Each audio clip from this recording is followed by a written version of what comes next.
Um, I just need to figure out like what I'm doing. Hi, everybody. Welcome, welcome. You can feel free to say hello in the chat. Vince and I are excited to have you all here streaming in. It's going to be a good session. Do you have a busy week ahead, Vince? Yeah, it's pretty busy. Doesn't look like it'll let up for the break. It's the season, so. I find. Yeah. Yeah. We made we made the decision as the team to close our offices between the 21st and then come back on January 4th. I feel we've all earned a slightly extra break this year. It's been a wild one. So. Yeah. That is true.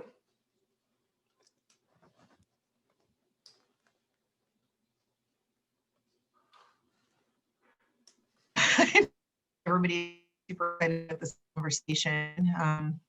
Boy, I have to tell you this, accountability is the word du jour with so many of the people I'm talking to these days. So I think you've hit a hot button.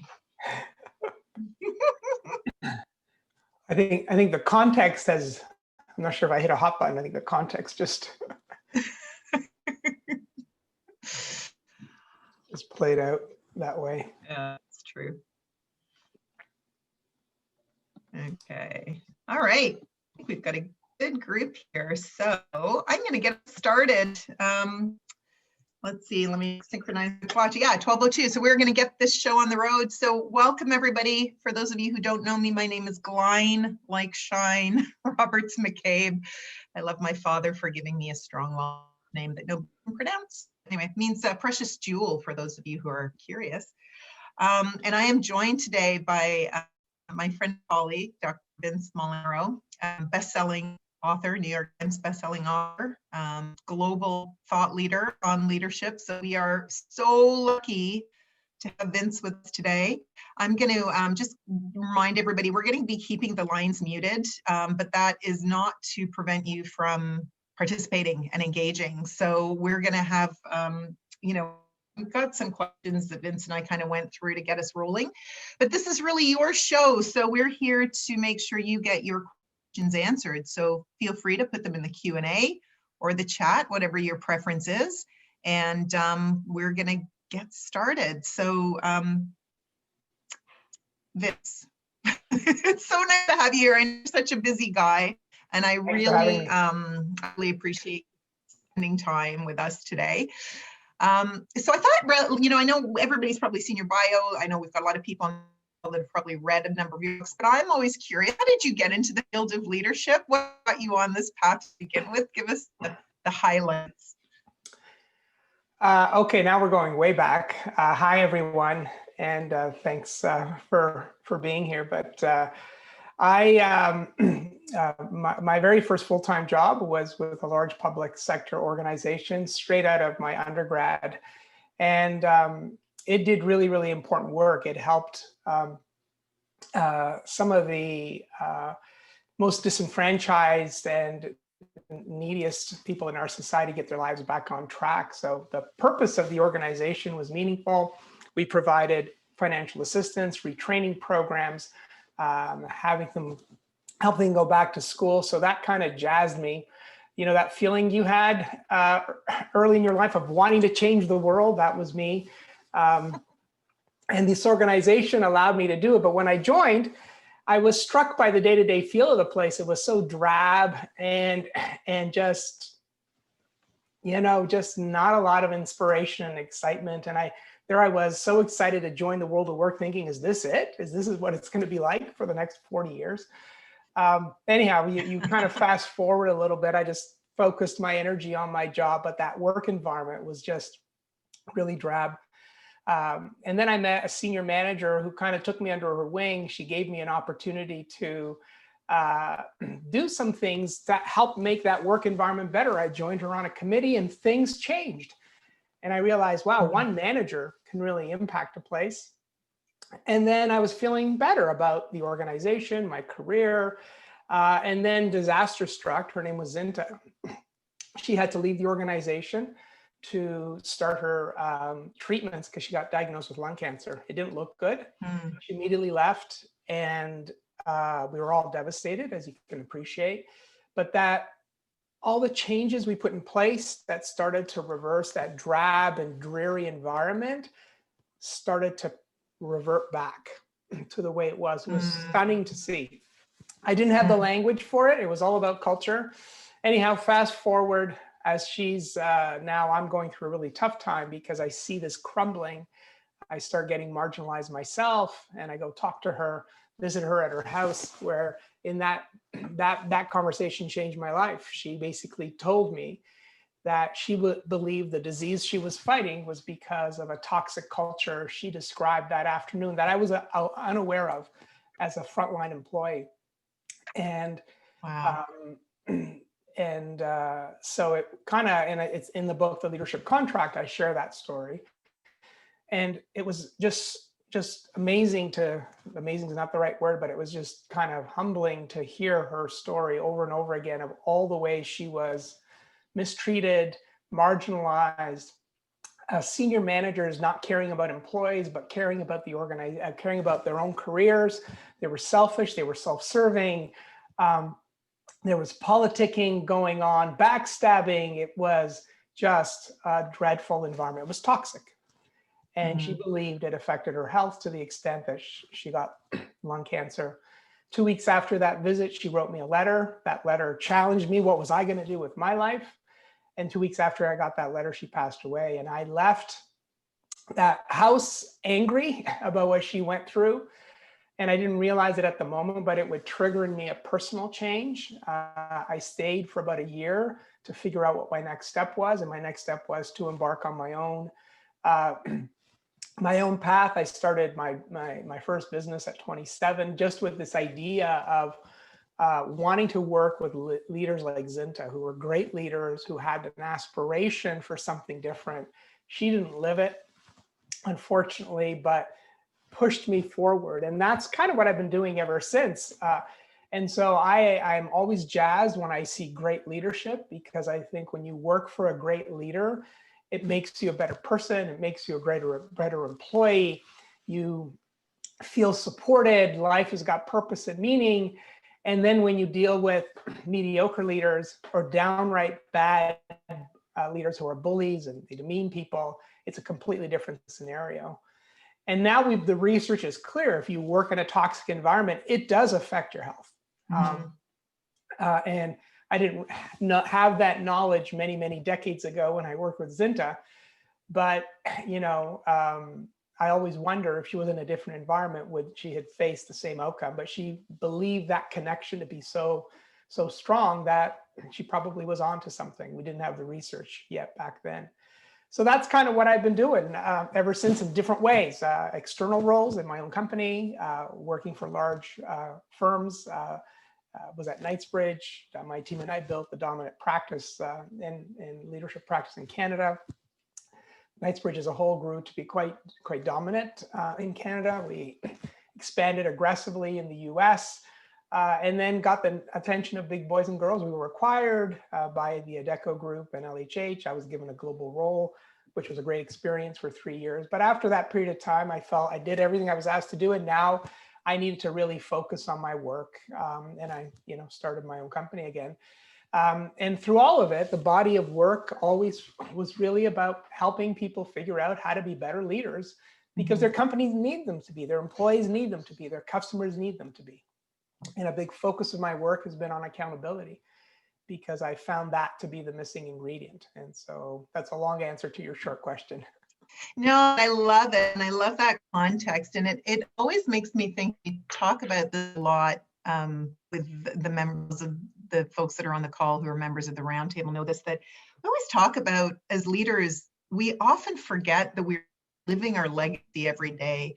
Our ability to make an impact, and those people that report into us, those people that are members of our team, is every single day this opportunity that we have. And yet so often what I see is people getting pulled into the minutia, pulled into the drudgery and forgetting that bigger kind of picture and opportunity. And you'll hear them say, oh, when I retire, I'm going to give back, or when I retire. And I think, wait, but you're living this opportunity right now. Yeah, it's so funny you say that, because I've had that same experience where, someone who, let's say, started a company, has built a very successful company, maybe a little rough around the edges as a leader, but then they it's about 2 years before they decide to move on, where you have a conversation like, I think I want to start thinking about leaving a legacy. And then my response, like you, is, you've been leaving a legacy every single day, right? And so that's important. But there's something else you said there, which is really, really astute. And it's the point of not really, understanding that broader purpose, and that obligation. So in my book, The Leadership Contract, I talk about this idea that there is a contract and there are 4 terms. The first is you've got to make the decision, deliberate decision, to kind of be a leader, be all in, make that your focal point. The second one is that it comes with obligation, and you need to be clear on what it is. And we've got, training programs against that. And that activity, where we help leaders get clear on their leadership obligation, is the hardest activity for most leaders, because they've never really taken time to pause and think about, what am I really here to do as a leader? How am I going to leave things better than I found them? What is my legacy? And those are big questions that I think anyone in a leadership role, it doesn't matter whether you're the CEO or a frontline manager or a middle manager or a director or a VP, or in the C-suite, you've got a responsibility to pause and think about, what your obligation is. I'm so aligned with that. And I think often what people are, when I think about myself, early stage career, you're so conditioned to think about the next rung of the ladder. You're so conditioned to think about title and the salary. And, where I was having a conversation with a group last week, and I said, that title salary thing, that wears off in about 2 seconds. I mean, really understanding within your why you want a leader. Why is it that you want to sign up for this job? Because I think, as I know you say this all the time, it's not easy. It's hard work, and it's not for the faint of heart. And I love this idea of getting clear on the obligations, because I think a lot of people skip that part, don't they? They just sort of jump into the role as an extension of what they were doing as an individual contributor. And then once you're on the path, you kind of get sucked into the vacuum of leadership, or the vortex of the leadership space, if you're not careful. Yeah.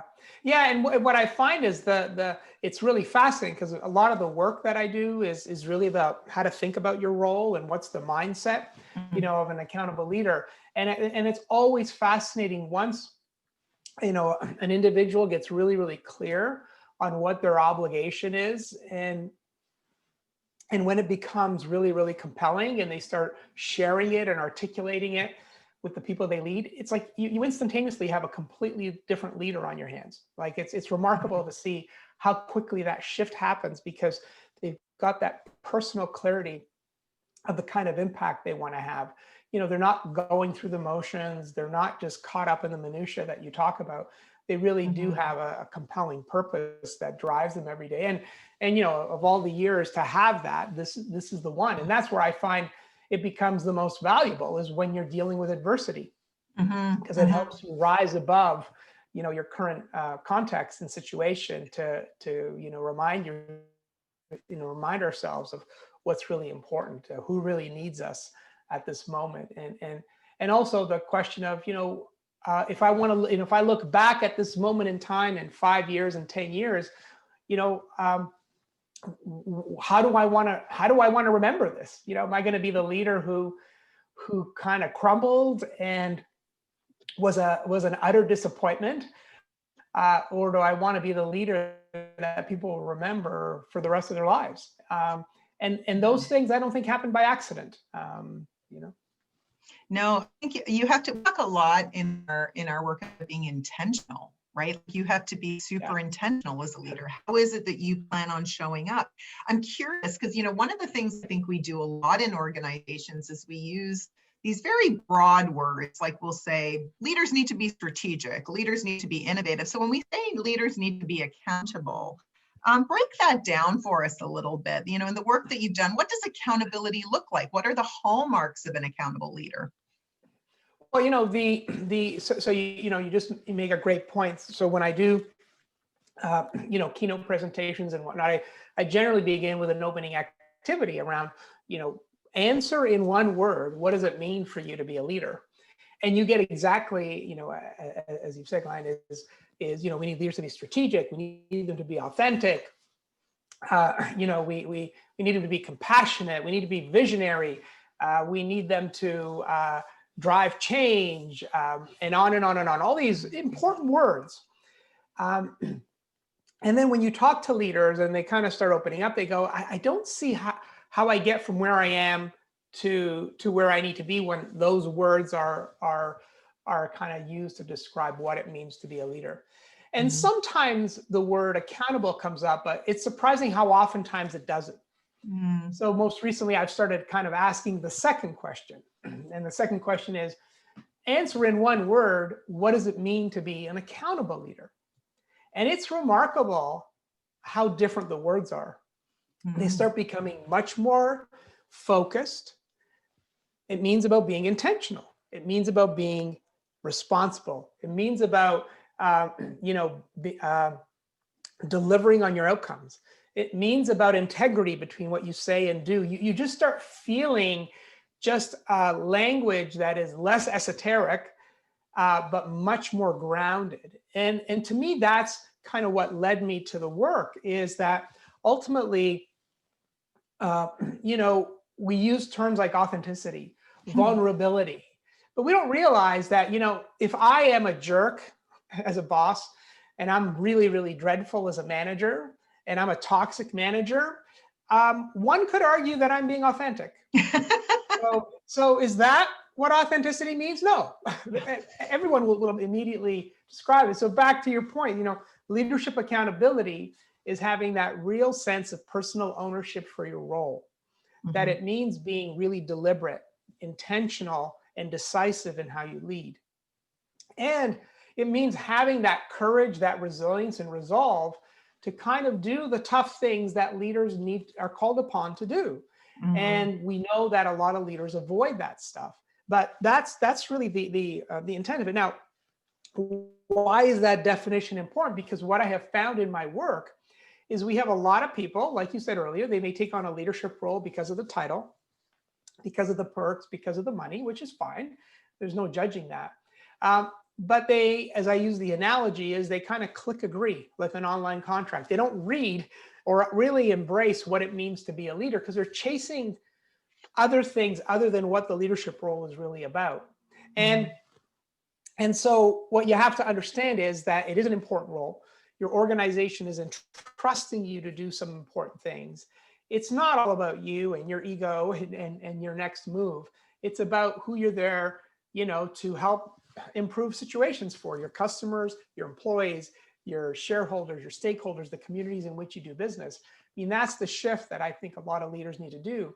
And what we also find is the problem we have, it's not just on leaders, is organizations have, fallen into some traps around, promoting strong technical performers into leadership roles, whether they're interested in those roles or not, or promoting someone into a leadership role because of tenure. Sally's been with us for 10 years. She deserves it. Whether she wants the role or not is almost immaterial. We just plop them in the role. And we don't do a good job of supporting leaders early on in their careers. Very few say they get training.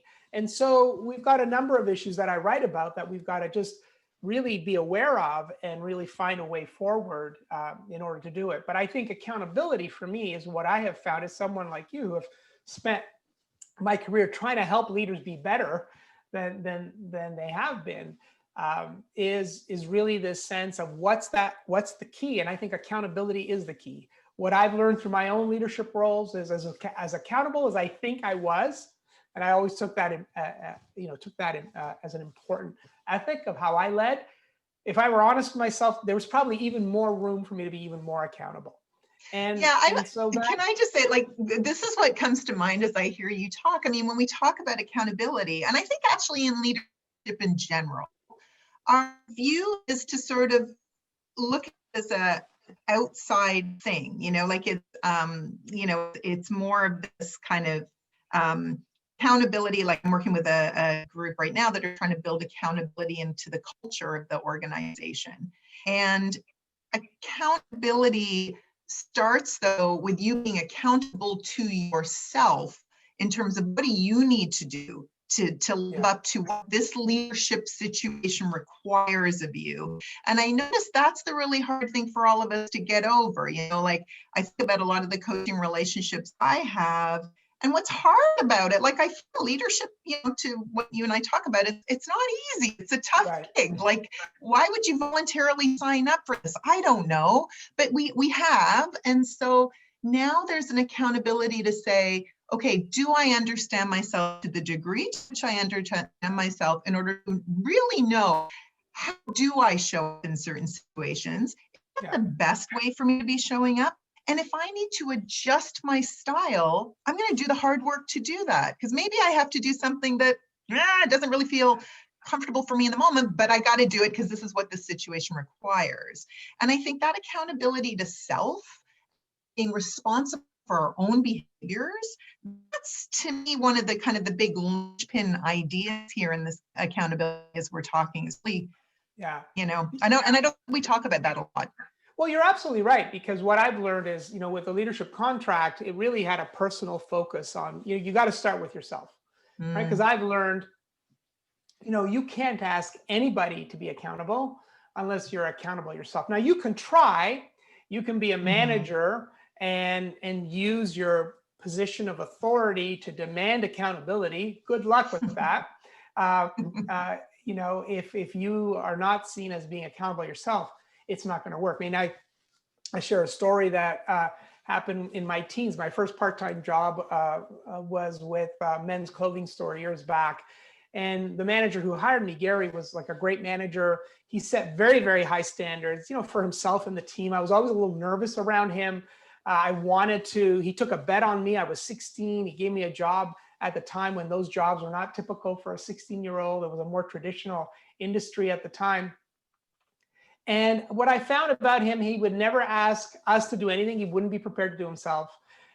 He was always setting the tone. He would come and be unrelenting in giving you feedback of what he liked and what he didn't like, and you knew where he stood at any moment in time. And what often happens with really, really good managers and leaders, he got promoted and now he left to go to the flagship store.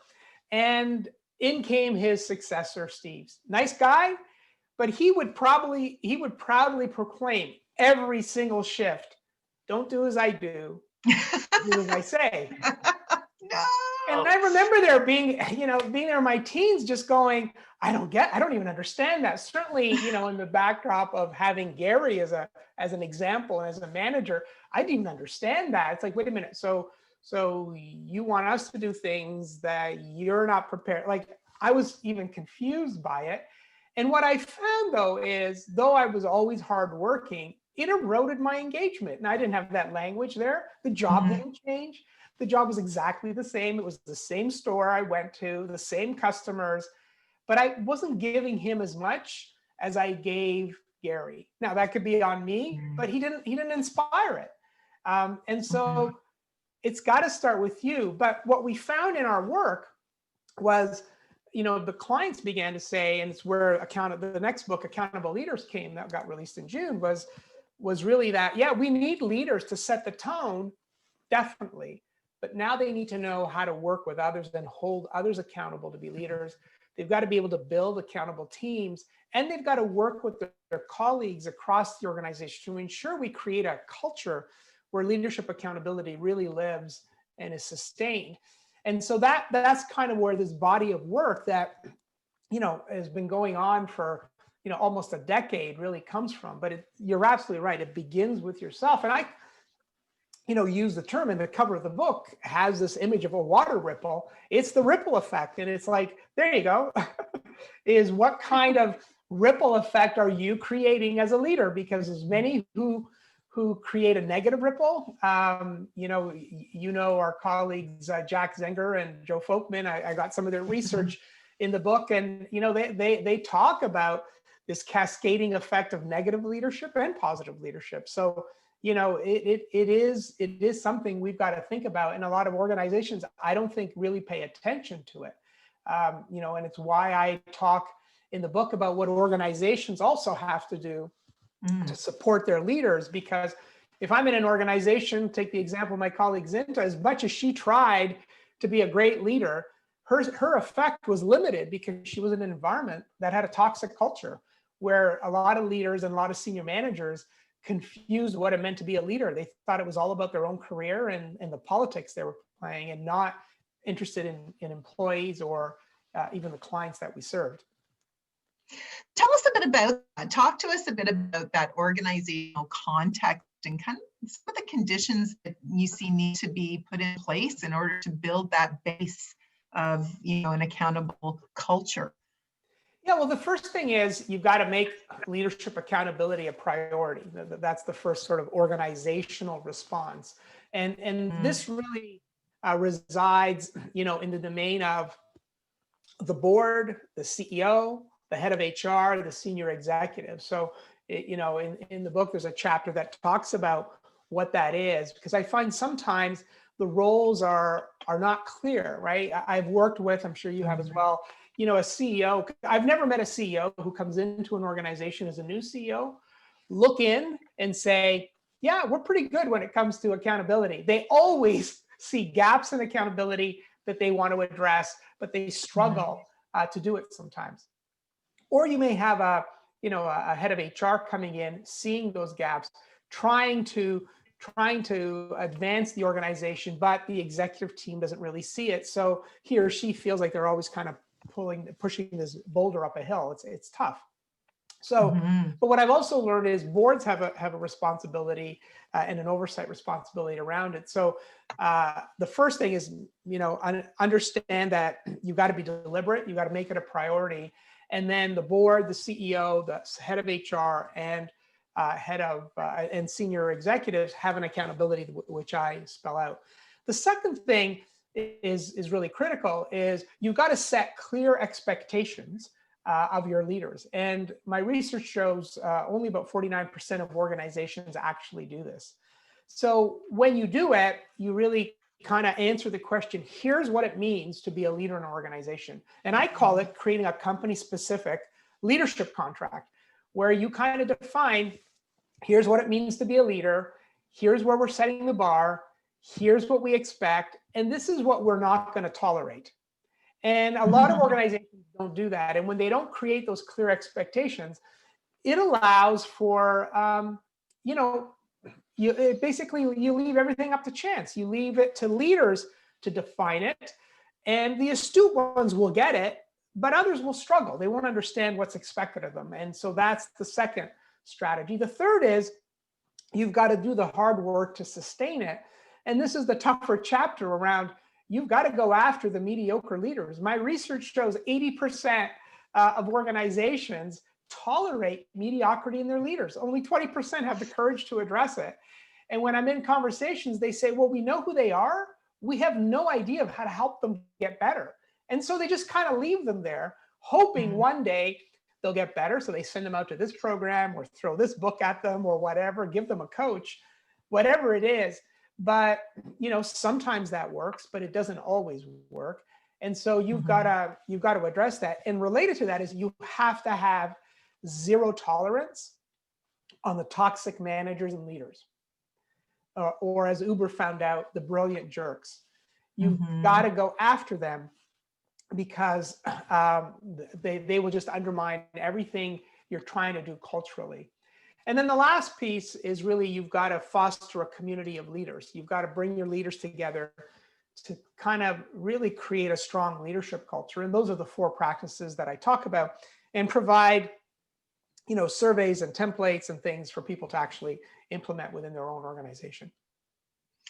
So I want to circle back over to this mediocre managers that we tolerate. I know you've done a lot of research on this, and you know, there are certain big behaviors that are kind of the watch out behaviors in this group. What do you observe when it comes to managers that are mediocre, and for those on the call, because I know we tend to have a high performing group on this call, and so what do they need to be stepping up and watching out for with maybe managers on teams, and how can I support people like that? Hold on, let me just clear my throat here.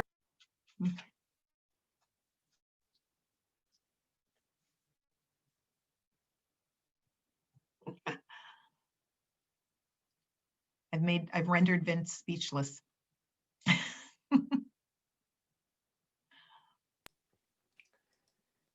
Sorry about that. That's okay. I have a bit of a chronic cough, and when I'm doing a lot of talking like I am today, I need some pockets of recovery. Sorry about that. Anyhow, so the research kind of reveals 5 behaviors. The first one is, the first telltale sign is you see them blaming others. So they're never taking any responsibility for things that happen. You know, the next one is they are selfish and self-serving. So it's only them, it's only about them. It's the only thing they're ever concerned about. You know, the third one is really around, they really treat people poorly. They're uncivil, they're mean. And what I've heard anecdotally, they relish in it. They relish, you know, mistreating people. Number 4, they fail to take any initiative. And then finally, number 5 is they're inept and incompetent when it comes to leaders. They just can't make a good call when it comes to leaders. And in the book, what I've also did is, when we did the research, we had a number of open-ended questions to get really a sense of what's the impact. And I included some of the quotes in the book because they just really give you a sense of how devastating it is to work with a manager or leader like this. So, you know, the one I highlighted here is, slowly but surely, I feel like I'm dying a little bit at the time in my job. It's soul destroying.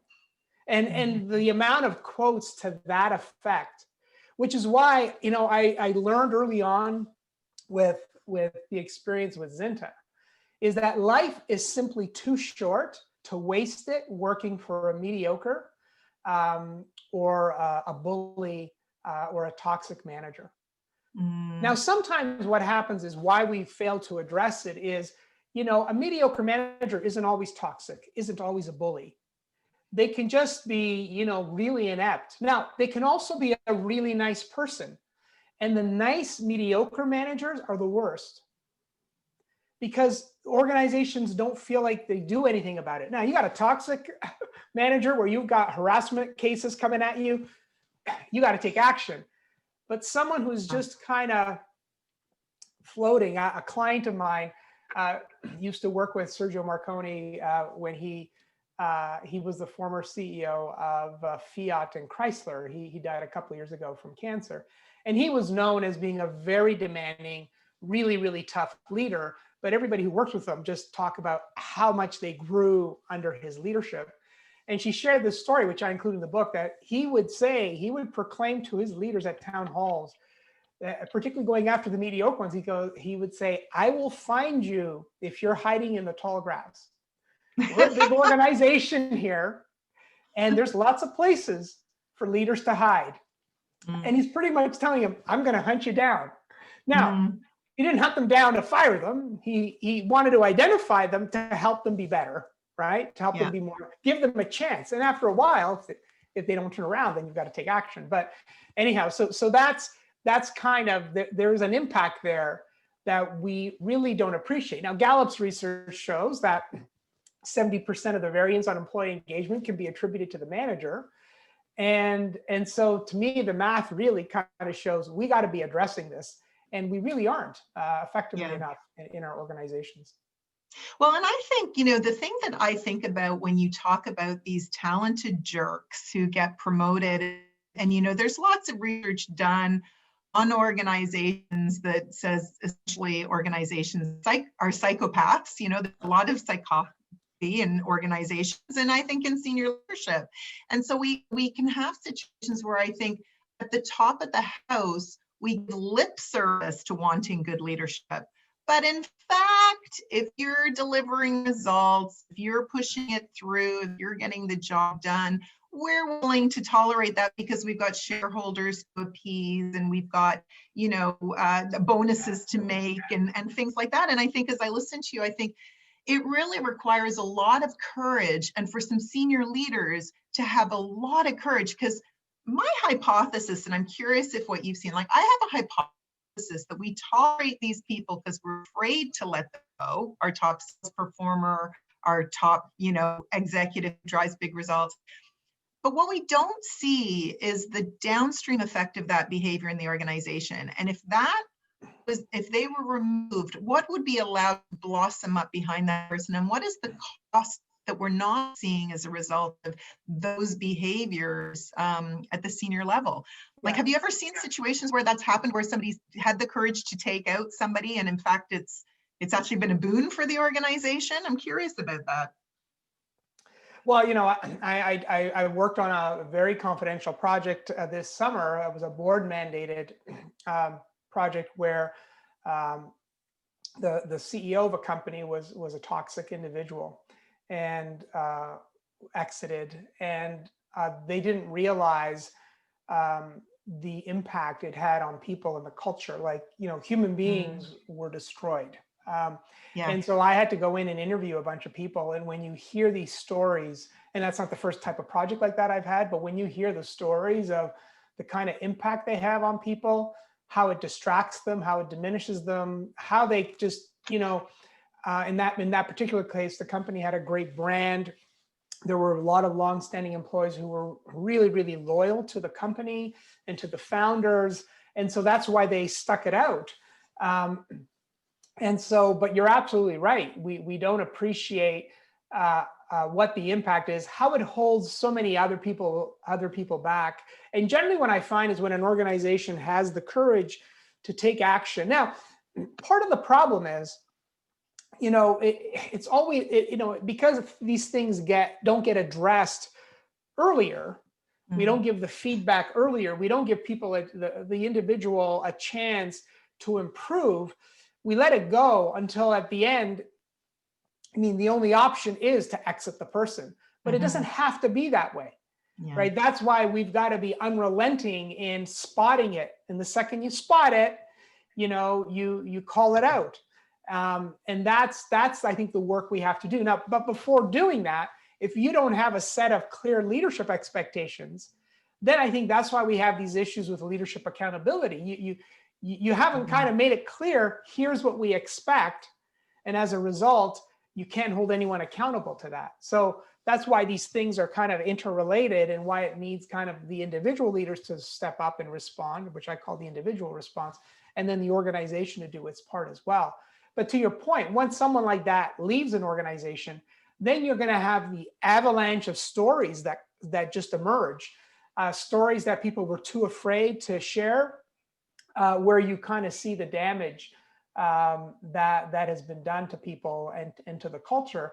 And it will take you, it's going to take you time to rebuild it, to rebuild the trust, to rebuild the faith that people have in its most senior leaders. So, I would say you got to avoid that as much as you can, because those are tough things for organizations to go through.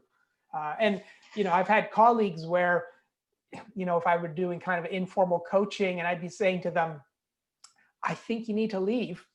I don't think this person's going to change. And they don't. And then I find out 6 months later that they're on stress leave, and 18 months of their life have been wiped out because of that manager. And not only is that person no good for the company, they're no good for their family. They're no good for their friends. It affects us in a deeply personal way. Yeah, I think that this I always think about, is everybody coachable? And as I listen to you and I think about some of these behaviors, you have to want to make the change yourself on a lot of these things. And as a senior leader, you've got to, I always say to everybody, the best thing you can do for yourself as a leader is to deepen your self-insight. Because I also think that, expectations change. Like, you can have frameworks, but I've seen great people flourish under some managers, and they get another manager, and all of a sudden they're a disaster. Well, they haven't changed. What's changed? Yeah. expectations of that manager. So it's this constant, like you can't think you're okay ever. Because you're, you know, the environment's changing, the expectations your manager has for you is changing. And so this constant recalibration, and I think the shift away from thinking that your manager is going to have it all figured out, and then they're going to tell you what they need you to do. You can't be leaving, you know, outsourcing your career path as well, is what sort of comes up for me as I listen to you. Yeah. And, you know, because the one question I had with Zinta, and I didn't get the answer to it until many years later, was, you know, if it was so bad, why didn't she leave? And I realized that afterwards, that in my client work, that she was a boomer. And I think a lot of people don't realize that the career ethic of the boomer is you put up with the crap no matter how bad it is. Like they wore it as a badge of honor. And you know, as an early stage Gen Xer, I already was wired differently. And I think millennials are much maligned because, you know, their behavior is misinterpreted as not being loyal. But what we don't realize is, you bring millennials in, telling them they can do anything, into an organization teeming with mediocre leaders. And you know, they've came into organizations wanting to work for great leaders. I never had that expectation. If I got one, I considered myself lucky, but I never really had that. I had the internal hope and desire it would happen, but they came in with that expectation. And if they didn't see it, see ya. So we misinterpreted that as, well, they're not loyal. No, you give them great leadership, they're going to stick around, maybe not for 20 years, but they're going to stick around and they're going to add huge value. Generation Z is an interesting one, because what I'm seeing is, I think we should call them Generation L. I actually think they are the leadership generation because they have grown up with a construct of leadership already. And they have had, I look at my own kids, they have had more formal leadership development experiences through elementary, high school, university type of projects. My sons have had more leadership development experience than I've had in my whole life, and I'm a leadership development person, right? So I'm really curious to see what's going to happen when they start, and they're starting, entering the workforce with a much more sophisticated understanding of, you know, what it means to be a leader, because they've been thinking about that idea a lot longer than most of the other generations, in a very, you know, compelling way. Right? In order to get into any program, they needed to not only have good marks, but they needed to create a story to indicate how much leadership experience they had. You know, generations before didn't have to do that to the same extent. So I'm curious to see what impact they'll have on the workplace. Yeah, I'm fascinated by that group too. I mean, I'm particularly interested in the different motivational aspects of, you know, the stereotype of a generation. And I do think this group too is much more collaborative. And I know, you know, you talk about community and in the book, Accountable Leaders, and guys, I'm just going to check in with the group here. If you've got questions for Vince, now's the time to throw them in, or else I'll just keep going. So if you've got some questions, throw them in there. But talk to me a little bit about, because I think this youngest generation is very community based in their approach. And talk to me about community and leadership and how you see that kind of unfolding. Well, it's an idea that, I've thought about for a long time, and it really came, you know, from the sense of that, you know, in many ways, leadership is still seen as a highly individual construct. I mean, we talk about teams, but, you know, the vast majority of thinking is about, you know, how we need to step up or behave individually, which is adequate. But organizationally, the kinds of challenges that I saw both being inside and then consulting to organizations went beyond the individual, even went beyond the team construct.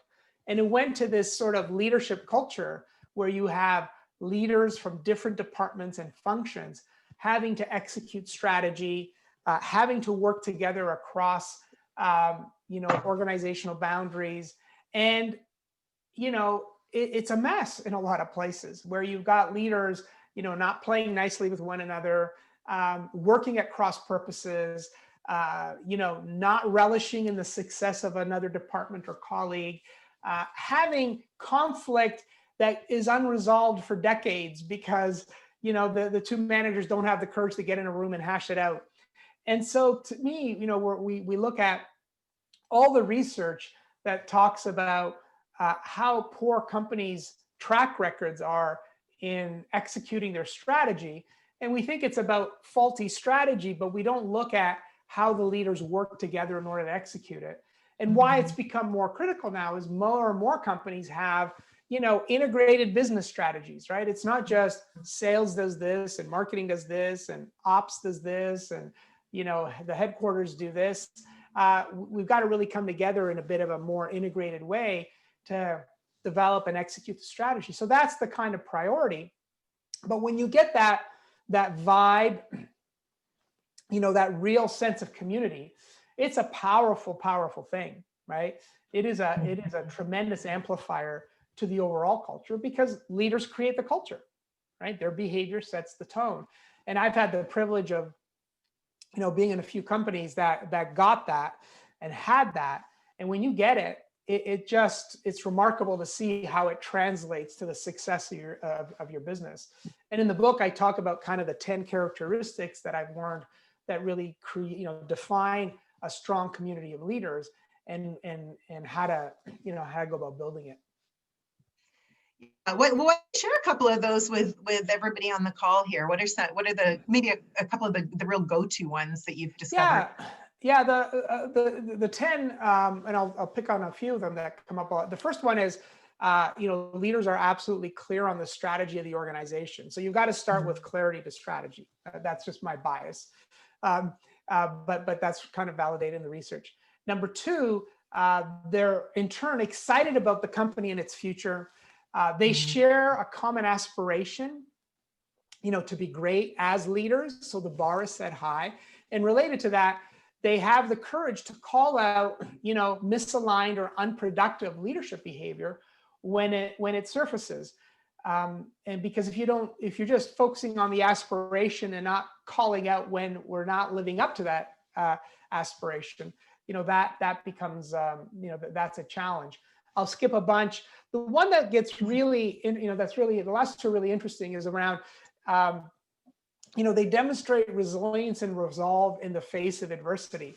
And that one's really interesting because, we're being tested on that one this year more than ever. But, a number of years ago, I was in Silicon Valley working with a tech company.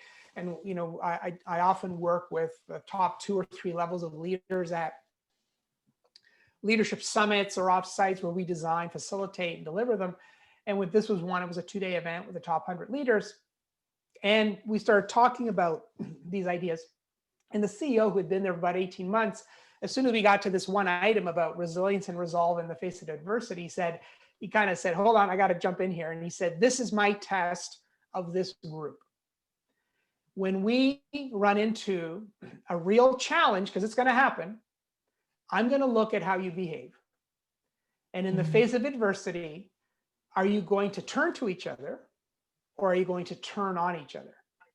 And I love that line because that's exactly, that community. And then the last item is, and this is what I just gets validated over and over again, is that sense of community is high trust and a feeling like your colleagues have your back. And just that line, having, my colleague has my back, my colleagues have my back, is quite powerful. Because when your colleagues have your back, you kind of relax. You're not looking over your shoulders to who's coming after you or who's trying to drive you under the bus or sabotage you. It propels you to be who you are and to add your full value. And so that's kind of the benefits that you can realize when you pay attention to this. Not easy to get to. Yeah. Not easy to get to, but worth trying for, because when you get there, you'll know it. It's quite compelling. Yeah, I think it requires a real relentless focus of whoever's the leader of that team, whether it's the CEO with their executive team or you're the head of marketing with your management team. When you are in the role, you have to be so relentless to cultivate that culture of psychological safety where people can lean into this. And I and I agree, like it's interesting because, we do a lot of team coaching work, and that's my observation within, teams that often send people, I mean, I started my business originally because of the CEO forums that I saw out there. And I thought, where's my peer forum as a kind of mid-career senior leader who's not necessarily the CEO, but has a strong role? And because I love that idea of, leadership doesn't need to be lonely, that expression, it's lonely at the top.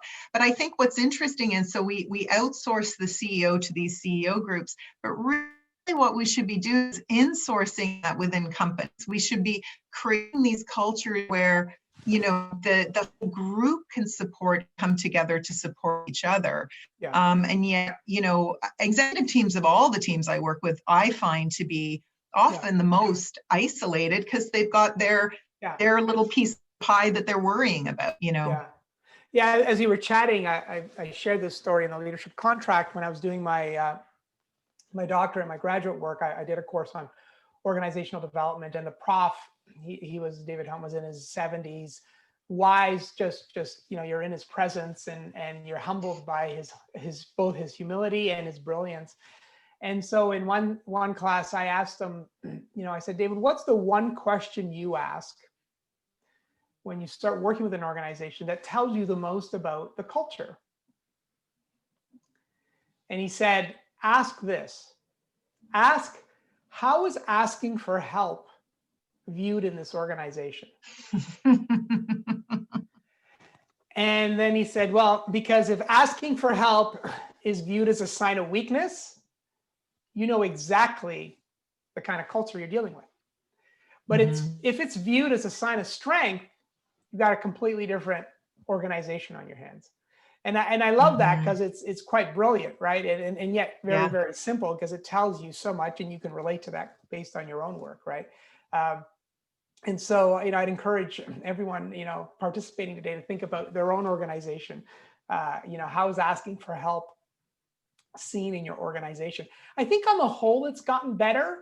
I think we see more of it now. I hope I'm not deluding myself. I think that's the case, but there are still cases, or it's uneven, where you middle level and below, there's lots of it happening. But as you get to the more senior levels, as things become a little more political, people start becoming a little more guarded, less willing to reach out, less willing to show a weakness or demonstrate any vulnerability, and that creates a trickle down effect, not a positive one.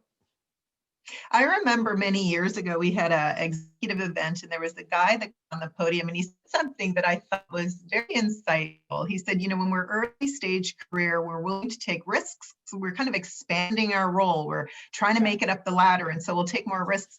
And then everybody has kind of their set point. And if your set point is, I never thought I'd be a director, but now I'm a director, or I never thought I'd be a VP, and now I'm a VP. He said, there's a shift that happens where suddenly then we move from taking the risk and pushing the envelope to holding on to what we got, being protective of what we got, and not wanting to lose what we've got. And I thought that was a really interesting insight, because often then we're being driven by fear, and we're becoming that sort of closed in kind of an approach, and I wonder if that's also part of what happens, right? We have to be as ourselves, kind of beating back the fear and continuing to grow and evolve and be open and lean in other people. Yeah. So do we have any questions?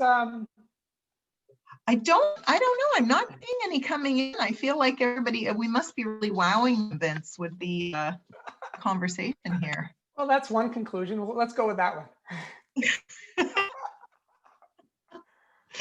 I'll always go with the upside conclusion. Let's see, guys, if you got any questions, now's your time. We're in the last couple of minutes, but it's such a fascinating conversation. And I think about accountability, and I think about how so often leaders unintentionally remove accountability. Like they don't even realize they're doing it. But I'll hear people say to me, oh, I need my team to be more accountable. And then you look at the behaviors, they're exhibiting that remove accountability inadvertently. right? Yeah. From each other. Yeah, and that happens also. There are structural things related to that where, I think one study I found that in large matrix organizations, there are typically 7 levels of approval that managers need to go through to push forward any idea. Which, so, at that point, you can kind of understand where people kind of go, what's the point, right? If everything is that difficult. And I think those are the things we gotta watch out for, right? Is what are the structural impediments that kind of get in the way of that? And I think the problem is if the company is saying we're driving accountability and authority and responsibility, but then structurally it puts things in place that sends a completely different message, then it gets hard to drive that. Okay, so now I see a question sneaking in just before the end, and there actually we've got 2 that are similar along the same lines from Natasha and Diana. Asking the question, like, the question on asking for help. How is asking for help viewed? Natasha asks, how do you know if the answer is sincere, though? Like, maybe they say, oh, asking for help is great, or how do you know if that's actually true? It's a great point. And the fact that question gets asked, I would say that, the follow-up question is, have you spent enough time building the relationship? Because that's the other thing I write about and I talk about it. It is staggering to me how we're expecting leaders to work together, but most of them don't go out of their way to build relationships with colleagues that they're actually dependent on to work with. And so, if you and I knew each other really, really well, Natasha, and the asking for help, I would know you to know it's genuine. I wouldn't be second guessing you.